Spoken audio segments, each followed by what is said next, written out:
Peggy 16.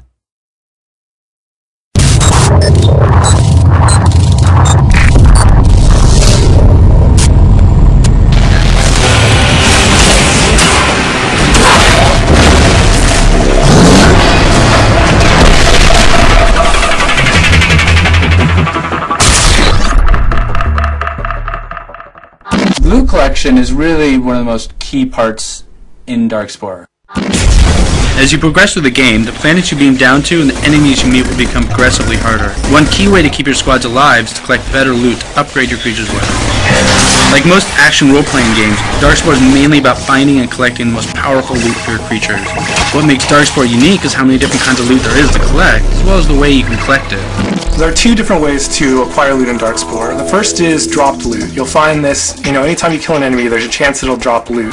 One of the most basic would be health and energy orbs.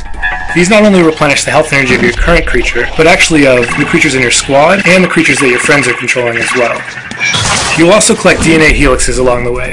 DNA is the currency of Darkspore, and it is necessary when you want to attach genetic parts to your creatures. The parts you find are based on the level of the enemies you're facing.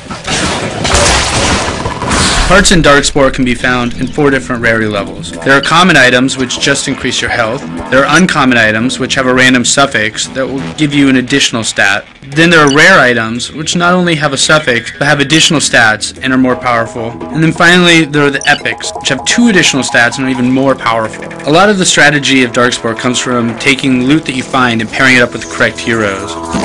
Catalysts are instant buff crystals that drop in a level. As you can see here, you have a grid that you'll be filling up with catalysts as you pick them up.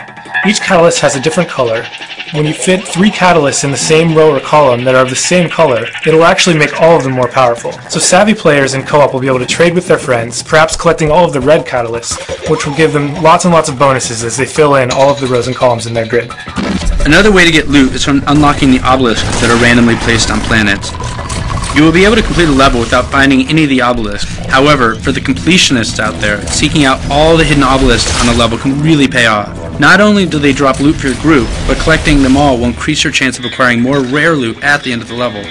And then there's cash out loot. So when you choose to cash out in the Push Your Luck system, you'll be awarded with kind of more powerful handcrafted loot. Here you can see that I got a gold medal because I killed every single enemy, a silver medal for finding obelisks, and a bronze medal because I finished with only a single creature remaining. On this screen, I can now decide to either collect my reward, or I can put it all on the line and face this next challenge. But if I continue and fail, I'll lose all of the bonus loot that I'd earned from this chain. If I choose to cash out, Helix will evaluate my performance across the entire chain of levels and award 1 piece of loot per planet completed. The better the medals that I've earned, the better my odds are of earning rare and epic bonus loot. But even this part is more powerful than most of the loot that you'd find in a level. Thanks guys for listening, and we'll have more of these videos coming out shortly, and I can't wait to tell you guys more about the game.